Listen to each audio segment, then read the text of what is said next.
Bonjour les amis, bonjour frères et sœurs en Christ, bienvenue à vous ce mercredi 9 décembre. Est-ce qu'on réalise que nous sommes déjà le 9 décembre, évidemment, mais que nous avons déjà passé le tiers finalement de ce temps de l'Avent et que nous allons continuer encore à nous préparer dans les 2 tiers qui restent, à nous préparer pas seulement à fêter Noël, mais vraiment à accueillir le Seigneur et le Sauveur à la fois dans nos vies, mais aussi dans nos maisons.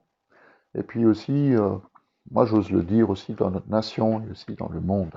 Parce que Jésus vient pas seulement être pour mon sauveur et mon Seigneur, mais il vient aussi pour être le sauveur du monde. Et c'est l'espérance qui nous habite. J'avais une question à vous poser ce matin et à me poser aussi à moi, et qui est la suivante. Qu'est-ce que j'aurais envie de demander à Dieu dans ce temps de l'Avent? Quelle est la prière que j'aimerais faire monter devant le Seigneur dans ce temps de préparation? Et quand je dis la prière, c'est pas une prière qui serait qu'une prière égoïste pour moi, où je viendrais avec mes besoins, mes manques devant le trône de Dieu, mais une prière qui serait beaucoup plus large. Une prière pour les proches, pour ma famille, pour leurs besoins, aussi pour mon pays et puis pour le monde. C'est quoi ma prière? C'est quoi le cri que j'aurais envie de faire monter devant notre Dieu? Et pour cela, j'aimerais que nous puissions entendre ce que le prophète Ésaïe nous rapporte dans son livre, au chapitre 63, qui est une prière collective, une prière communautaire, une prière du peuple qui monte devant le Seigneur.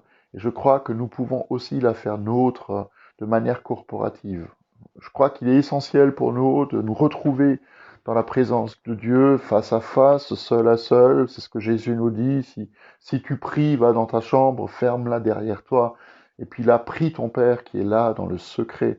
Mais je crois aussi que quand il nous dit au chapitre 18 de Matthieu que si deux ou trois se mettent d'accord sur la terre pour demander quelque chose au Père en mon nom, le Père qui est aux cieux va l'accorder. Si deux ou trois sont rassemblés en mon nom, je suis au milieu d'eux. Il y a cette prière collective qui est aussi d'une grande efficacité. C'est pas que la prière du juste, mais aussi la prière collective, la prière communautaire, qui est d'une grande efficacité.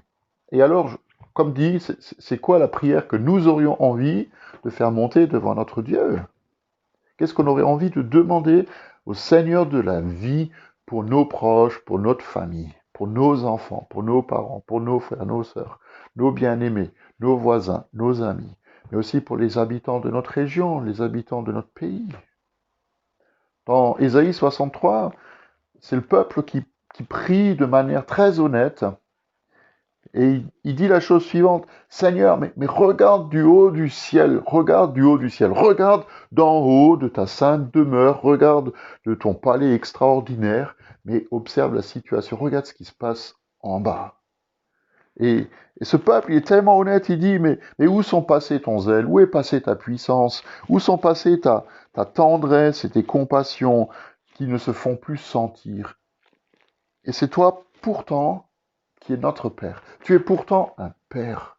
Et moi, je sens quelque part en moi cette prière qui monte quelque part de manière souvent inaudible, hein, parmi les gens qu'on voit pas forcément, mais qui montent devant le trône de Dieu. Où est passé ton zèle? Où est passée ta puissance? Où est passée ta tendresse de Père? Et la conclusion de cette prière de Ésaïe 63, c'est: si seulement tu déchirais le ciel et tu descendais au milieu de nous, alors les montagnes s'effondreraient devant toi.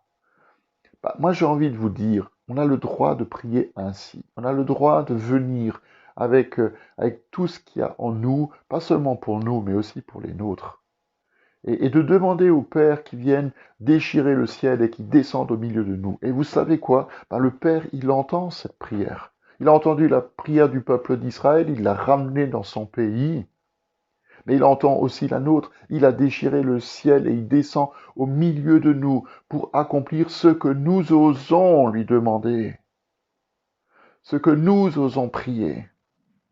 Et c'est une invitation pour nous, pas seulement à le vivre, mais aussi à le croire. Le Seigneur déchire le ciel et il descend. Il ne se contente pas de regarder du haut du ciel ce qui se passe sur la terre, mais il vient au milieu de nous au travers de Jésus. Alors prions pour les nôtres, prions pour notre pays, prions pour ceux qui nous gouvernent, prions pour le monde, pour que ce monde soit transformé, prions pour que l'espérance naisse dans les cœurs, prions pour que le feu de non pas de la vengeance ou de la colère de Dieu se manifeste, mais que le feu de sa puissance et de sa tendresse se manifeste en nous, au travers de nous et parmi nous, dans le nom de Jésus.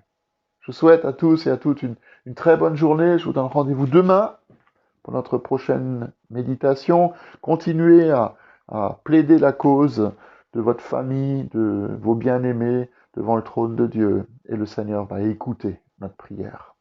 Bonne journée à vous dans la paix du Seigneur et à demain.